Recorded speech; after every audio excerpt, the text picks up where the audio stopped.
is a newcomer to the second generation, Maogi. I'll leave his link in the description. He does have some older battles on his channel. But, yeah, we'll see how this goes. Find the computer room! Objection! Objection! Objection! Objection! Objection! Objection! Objection! Objection! What's going on, guys? Alright, looking at Maogi's team, he has threats in the form of Raikou and Zapdos, two things that have to be out of the way for Ho-Oh to do pretty much anything, Ho-Oh or Lugia. He has a Scizor that's kind of just randomly in there. Celebi and Umbreon fear Hidden Power Bug. Ho-Oh fears Hidden Power Rock if I switch in on it. To be honest though, the Mew is actually the most versatile and dangerous of his entire team. It can set up, it can do pretty much whatever it wants, and you're going to see here exactly what kind of Mew this is. And this Mew is actually really problematic. Looking at his team structure, I am predicting his Lugia to be a curse set, because once my Ho-Oh and my Lugia are out of the way, then Lugia can curse up and deal with Quagsire, Umbreon, Celebi, etc., etc. So that's how I'm kind of looking at his team structure. I'm thinking either the Scizor is going to pass swords to Lugia and Mew and himself, or he might pass an agility to Mew or Lugia and set up curses from there, and looks like a Perish Song Trapper from the form of Celebi. My Pokemon, I'm looking to try to set up my Ho-Oh once Raikou and Zapdos are out of the picture, and if I sound like crap, I'm getting sick and I apologize, but hopefully the battle goes and at least I could get this to my people. Enjoy the show.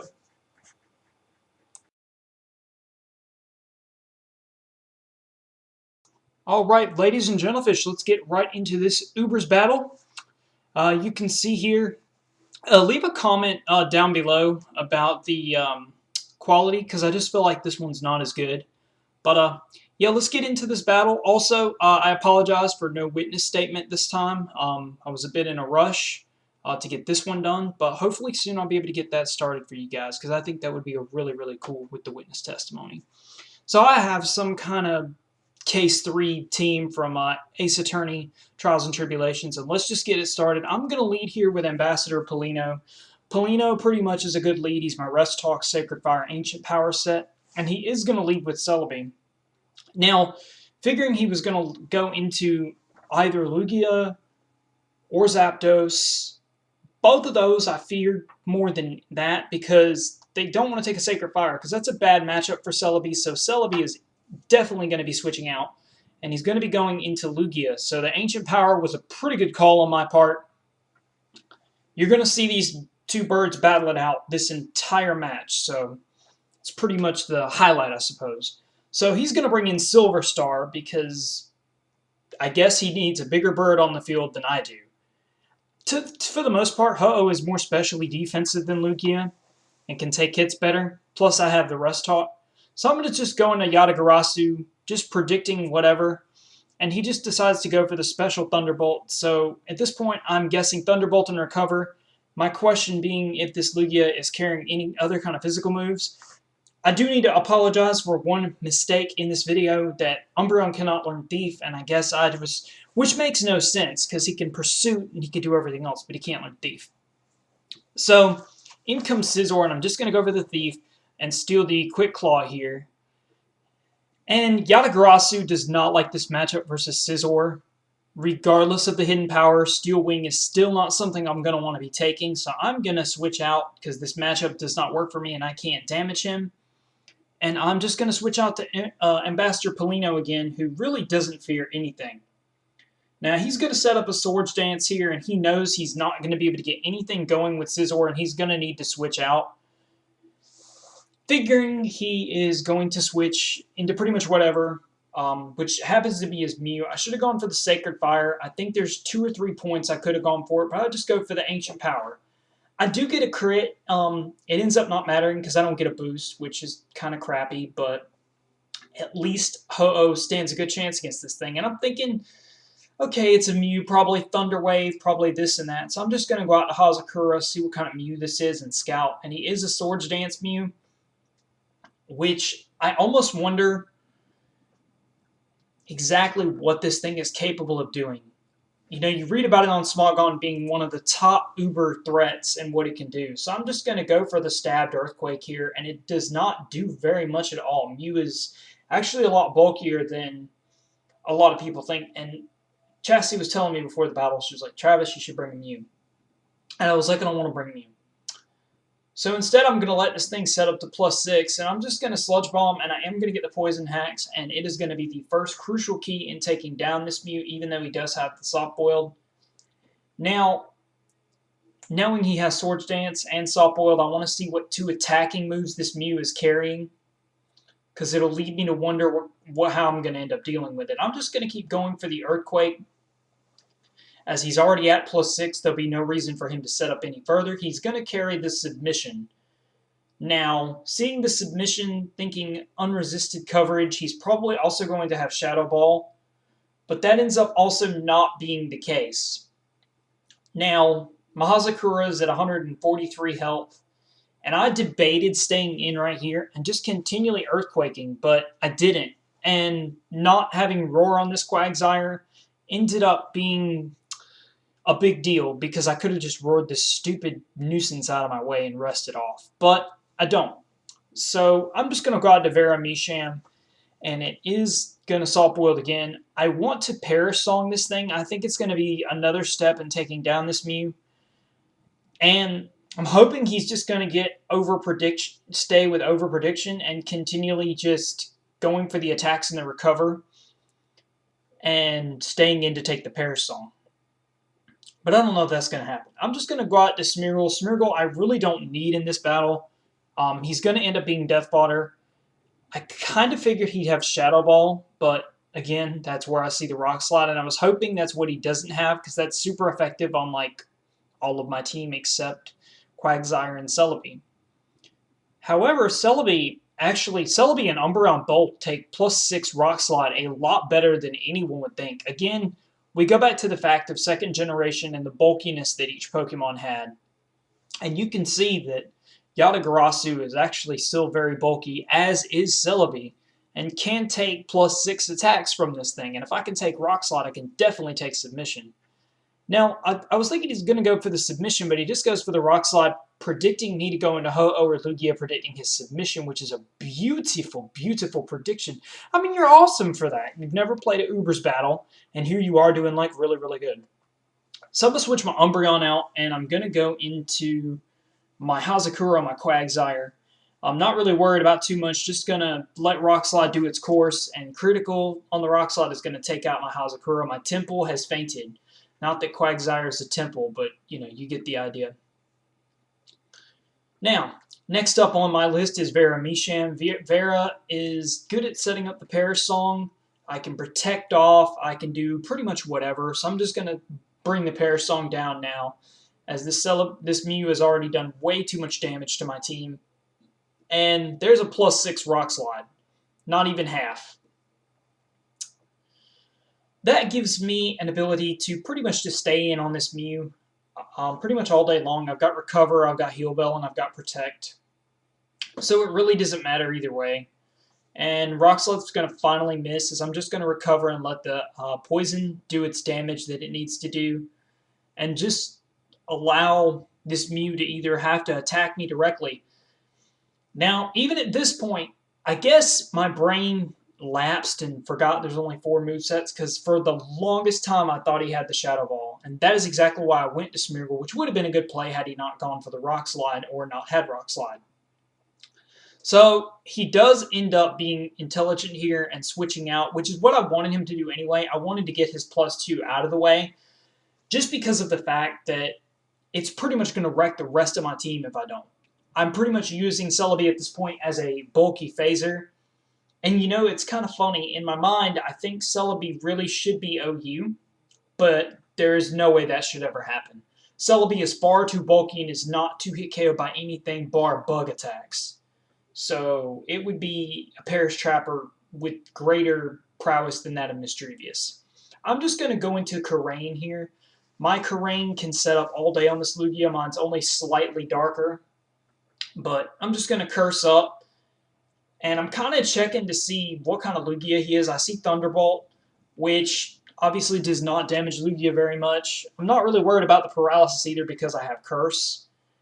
Now, even looking at this point, I said to myself, okay, I need to keep enough HP to fight off Zapdos and Raikou. Those are still two big threats I have to get past in order to win this battle. So I'm just going to go for the HP Rock, which I don't think he noticed at this point it was Rock, but it is kind of obvious since it is super effective on Lugia. And the Thunderbolts are just kind of bouncing off, and finally I'm just going to recover. You know, nothing too fancy. This is going to allow me to keep setting up curses, and I believe, if I recall correctly, I can get up to +5, as I think his Thunderbolt finally... Okay, I'm one turn ahead. It doesn't paralyze yet. I'm going to set up another curse. I believe I'm at +3 at this point, +2. And HP Rock is going to be doing a lot more than his Thunderbolts are to me.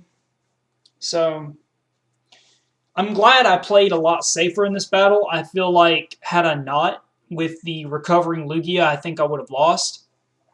Also, there's another big couple of issues that I can see that this team still has. And finally, he's going to get a paralysis on Karain, as I'm now at +4. Now, he figures this is not the best option. Zapdos is probably the best thing to fight this thing now, as he's only seen my hidden power. He doesn't know my other two moves. Well, he's seen my other move, I'm sorry. He doesn't know my other move. I could be carrying Aeroblast. I could be carrying pretty much whatever. And he opts at this point to go into his Zapdos. And I see this coming quite nicely. And I'm just like, well, actually goes into Mew first. And we've still got a knockout drag out between these two. Hidden power at +5 still does not kill this stupid thing. I swear, it's always the cute Pokemon that are the most nuisances. And his Soft Boil is just going to continue to let him stay above me with his health and Toxic and whatever. So now I'm just going for Earthquake. Finally, I reveal my final move, which is the Earthquake, which even at +4 doesn't kill. And I'm just like, well, he's got a Soft Boil pretty much every turn not to die. So I'm just letting Poison and Earthquakes take him down low enough. I'm a little worried because being paralyzed, I'm thinking, he's kind of thinking in his mind, even with the Poison, he can recover back up, he can Swords Dance, he can do all these shenanigans, and that will be that. But that's not going to happen that way. I'm going to get up to +5 finally. And I kind of thought his Zapdos would come in right here. I'm kind of glad it didn't, because it would have walled my Earthquake, of course. But luckily, I believe I'm at full +6 now. And that was pretty much my entire idea, as he's now going to set up on me as I'm at +5, +6, something in that range. I'm also very lucky not to get any Parahacks here, and my Earthquakes are just doing plenty of damage to this little pink Fluffball. Now the Fluffball is going to continue to Soft Boiled and play the stall game with me and try to outstall both Earthquake damage and Toxic, which finally does not happen. Finally, I take this Mew down and I stay at full health in doing so. And that's going to be really important for what's about to happen right here. I debated so much just to stay on Earthquake in case Raikou came in, but he's going to choose Zapdos to come in first. Now, as this Zapdos comes up in here, I'm predicting him to have the Thunder, which is a very scary thing, but he actually only has the Thunderbolt, and that does plenty. A Break Paralysis and a +6 HP Rock will easily KO Zapdos. That's out of the game. Goodbye, Zapdos. And now that gives us a nice comeback line, as next is going to be Raikou. Now, looking at my leftovers, I'm like, I can take one Thunderbolt from this thing. So I need to go for Earthquake here. And I debated going for Recover here. I truly did. But I'm glad I went for Earthquake. I break through Para once again. +6 Earthquake. Easily going to be able to KO Raikou. And that's out of the game. How wonderful and jazzy that is. And now we have ourselves a 4-3. And now his Lugia is going to come in here, and his Lugia is easily going to KO mine with a Thunderbolt. 85 is not a very good line for Lugia to be at, even to take any kind of opposing super effective move. That's still going to take him down. And yeah, Lugia finally goes down, so we've got a 3-3 game right here. And I looked at this after my Lugia Fang and said, I still have my Yatagarasu. Why did I not go into it again? So now I'm going to bring Polino back. Polino's getting an Encore. Raikou and Zapdos are both out of my way. So I can easily take these Thunderbolts, and I'm like, okay, I need to get a boost, and I need to rest, and I need to sleep talk, and I need to start getting some shenanigans going. On this first Ancient Power, you can see I'm not going to get a boost. The reason I have Rest Talk, it allows me to take hits and continually use the Sacred Fire and Ancient Power. I'm luckily going to get the burn here, but he did get a critical Thunderbolt, which definitely mattered. If he would have gotten another one, it would have taken my Ho-Oh out. Luckily here, he's going to do just enough for me to rest. I'm down at 54, and I'm going to rest as he's burned. And that's going to let me sleep talk and do more shenanigans with Ancient Power and Sacred Fire and lots of other cool shenanigans that I've got on this team. I feel like, for the most part, Ho-Oh is a good match here. So I just got a Yatagarasu to pretty much take whatever. And he's just going to recover. He's going to play safe. And had this been some kind of setup Lugia, I would have been really, really afraid, actually. Note to self, Curse Lugia would have ransacked this team. But you're going to see here this Lugia still got a lot of fight in it. It's going to go straight for the Aeroblast and get a crit.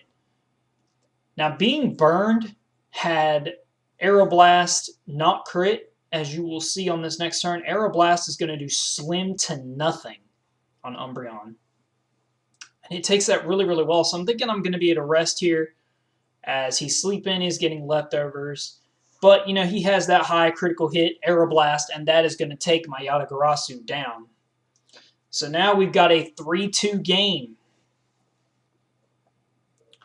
Kind of a scary thing. All I have is my Celebi and my Ho-Oh. So this is where this game is about to start shining. I'm just going to go for the Sleep Talk. I'm hoping for Ancient Power, of course, because I can take Thunderbolt and rest it off every turn. But the first turn, I'm going to find my rest, and it's just going to allow me to stay at full health. And, yeah. So now, he is faster. I guess it's a speed tie. I really don't know. But speed tie, no speed tie. I'm just going to go for the Ancient Power here. And you'll see here, I do get the awesome colorful boost, which puts my Ho-Oh in really nice range to devastate this Lugia, and I'll get a second Ancient Power right here. I get an almost kill and another boost. So I'm in really good position here. I'm at +2 in every stat, and I'm at really, really, really good position here to just pretty much just do whatever I want the rest of this game. Knowing that, not thinking his Lugia would switch out, I'm just going to go for Sacred Fire as his... Actually, I go for Sleep Talk thinking I'm asleep again, but I miscounted my turns. And here comes this thing which I feared had Perish Song and would have perished me on the turn before that, but I don't really care because +2 Sacred Fire is an easy OHKO on Celebi. That is out of the game. And it froze up for just a second here, and I was kind of panicking. I was like, oh my god, this is a good battle. Please don't freeze. Thank you so very much. And now Ho-Oh is going to face down Lugia once again at 51 health. I'm at +2 speed. I really just wanted to, I don't know, just kind of rub salt in the wound and get another boost, but I'm not going to get another one. Ancient Power takes him down, leaving him with Scizor. Now, even at this point, I said to myself, okay, it's still a Scizor. He still has it. He still could have HP Rock. He could get a crit, whatever. So I don't know what hidden power you're running, but I just decided to go for the Sacred Fire. I actually debated Ancient Power just for a couple of minutes just to see what I could do with it. But I decided to play the safe game and take him out with a +2 Sacred Fire. Now looking at what I had left was Celebi, which is a scary thing. If it was HP Rock, I could have handled it, but I still wouldn't have wanted to deal with Swords Dance, and I couldn't really check him. And I couldn't use Perish Song because it would have been my last Pokemon. So to be honest, had I misclicked there, it still would have been game. I apologize for Umbreon having Thief. And a couple thoughts, like I said, not having Thunder and a couple other small things. But other than that, guys, it was a really good game. I appreciate you watching, checking everything out. Be sure to keep an eye on my channel. Press that lovely subscribe button on the top of it if you haven't done so already. Check out PokeCult TV and all the second-gen battlers of our group. Until next time, rate, comment, sub, thumbs out. See ya. Peace out later. Oh, and find the computer room?